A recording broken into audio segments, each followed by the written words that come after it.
Gaskiyar batu dangane da jita-jita ko in ce labarin nan da ya yaɗo a dandalin yanar gizo da suka hada da Facebook, Twitter da kuma Instagram kai har ma da YouTube na cewa sarki Ali Nuhu ya sai jirgin sama.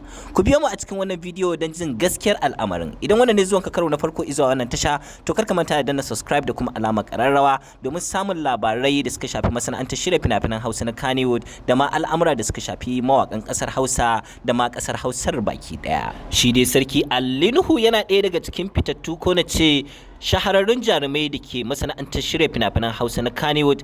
Bayan ga kannywood, sarkin ya kasance jarumi a masana'antar shirya fina-finan Hausa na kudancin Najeriya wato Nollywood. Gaskiyar batu dangane da mallakar jirgi da ake cewa Ali Nuhu ya yi, wannan batun ba gaskiya ba ne. Idan kuka lura da jirgin da kyau za ku ga private jet ne, wato jirgi na musamman mallakar kamfanin Dana, wanda dama sanannen kamfani ne da kowa ya sani. Duk da kasancewar Ali Nuhu yana da hanyoyin shigowar kuɗi iri daban-daban, mafi girma daga cikinsu kuwa shine talallaka da yake wa manyan kamfanonin duniya, amma har yanzu ba wani rahoto da ya tabbatar da cewa ya mallaki jirgin sama.